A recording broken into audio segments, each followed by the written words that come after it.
Assalamualaikum warahmatullahi wabarakatuh. Perkenalkan, nama saya Tias Ainingrum dari kelas 4L2 atau 4C. Di sini saya akan menjelaskan mengenai dua prinsip dasar animasi beserta contohnya.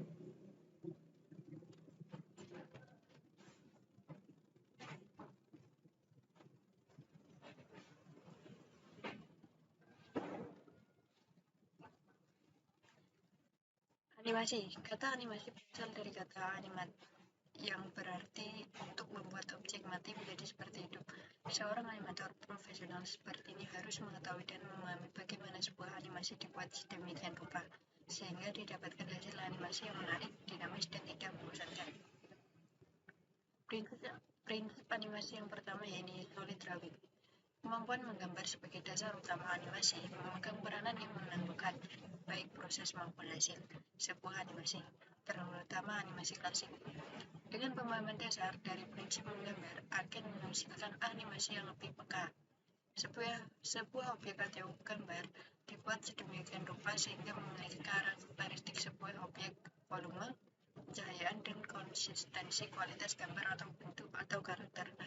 Contoh dari solid drawing ya ini seperti yang ada di layar. Gambarnya sangat jelas. Yang kedua yakni timing and spacing.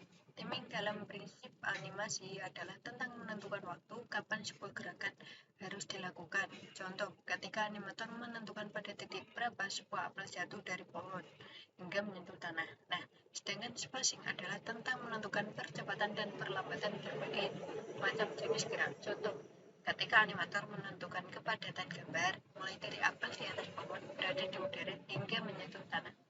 Contohnya seperti yang ada di layar yakni spacing waktu kapan jatuh. Nah, timingnya kan waktu jatuhnya di tanah. Spacing kan kepadatan dari gambar. Yang ketiga, squash and stretch. Prinsip animasi squash and stretch pada proses pembuatan animasi adalah untuk menambahkan efek lentur pada objek atau figur sehingga memberikan efek gerak yang lebih hidup. Jika penerapan squash and stretch pada benda hidup, hasilnya akan memberikan efek dinamis terhadap gerakannya. Sedangkan pada benda mati, squash and stretch akan membuat benda-benda tersebut seolah tampak seperti benda hidup. Nah, seperti yang digambar. Contohnya kan gambarnya lebih hidup, lebih terang yang stretch. Efek lentur dari sebuah gambar tersebut. Nah, sedangkan yang squash akan membuat benda tersebut seolah-olah tampak. Yang keempat, anticipation boleh juga dianggap sebagai persiapan atau awalan gerak atau ancang-ancang seseorang yang bangkit dari duduk harus membuka badannya terlebih dahulu sebelum benar-benar berdiri. Nah, pada gerakan melompat, seseorang yang tadinya berdiri harus ada gerakan membungkuk terlebih dahulu sebelum akhirnya melompat. Contoh dari anticipation ini pertama-tama berdiri tegak, terus kayak membungkuk. Nah, kemudian ada gerakan jab, kontak, melompat. Yang kelima, slow in and slow out. Slow in and slow out menegaskan bahwa setiap gerakan memiliki percepatan dan perlambatan yang berbeda-beda.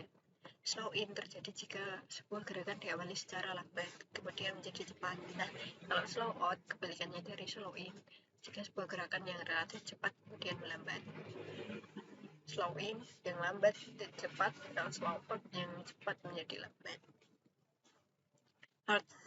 Prinsip animasi arts merupakan sistem pergerakan tubuh pada manusia, binatang, atau makhluk hidup yang lainnya bergerak sesuai pola. Penerapan arts dalam animasi akan memberikan karakter bergerak secara halus dan tampak lebih realistik. Hal ini disebabkan gerakan yang mengikuti pola bentuk lengkung seperti lingkaran, elips, atau parabola. Contohnya seperti yang digambar kaki kan bisa gerak-gerak gini, meluka itu ke dalam. Terus yang selanjutnya ini secondary action. Prinsip secondary action berfungsi sebagai penguat gerakan utama agar terlihat lebih nyata. Misalnya, ketika animator membuat karakter sedang berjalan, gerakan utamanya akan selalu pada langkah kakinya. Namun, ketika animator bisa memberikan gerakan tambahan sebagai penguat, seperti gerakan yang mengayunkan tangan, secondary action, kayak seperti contohnya. Terus selanjutnya yakni follow drop and overlapping action. Pada animasi, saat bagian tubuh karakter diam dan bagian tubuh tertentu lainnya tetap bergerak, biasa disebut dengan follow drop. Contoh, dada yang naik turun akibat kelelahan setelah berhenti berlari. Kemudian overlapping action dapat diartikan sebagai gerakan saling silang. Contoh, pergerakan kaki dan tangan saat berjalan saling menyilang. Strike ahead action and pause to pause. Prinsip strike ahead action mengharuskan animator menggambar secara keseluruhan. Jadi gambarnya digambar secara keseluruhan, rinci, satu persatu, dan frame by frame. Keunggulan dari prinsip ini adalah kualitas gambar yang konsisten, karena dikerjakan oleh satu orang, namun memerlukan waktu pengerjaan yang lama. Nah, kalau prinsip pose to pose hanya menggambar inti-inti atau wireframe dari sebuah gerakan saja, dan untuk tahapan selanjutnya dikerjakan oleh asisten atau animator lain.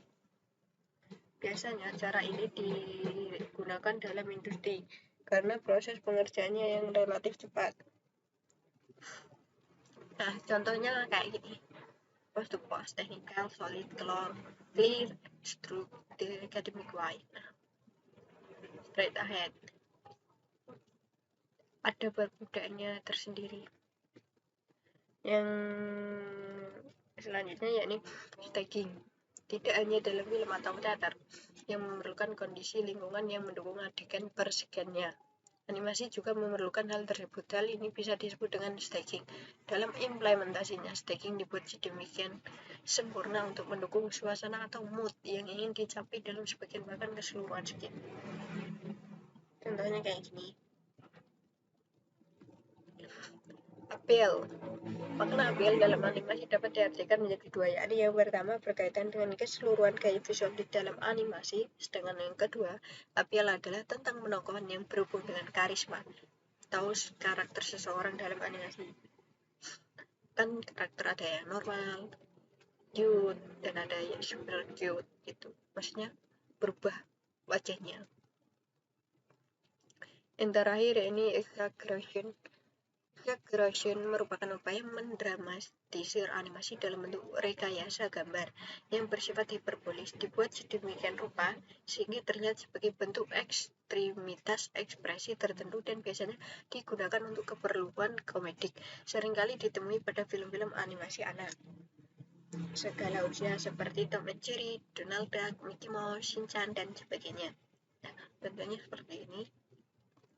Nah, kesimpulannya dari ke-12 prinsip animasi di atas sering digunakan dalam teknik animasi stop motion dan dalam penerapannya untuk lebih tergantung pada sang animatornya sendiri.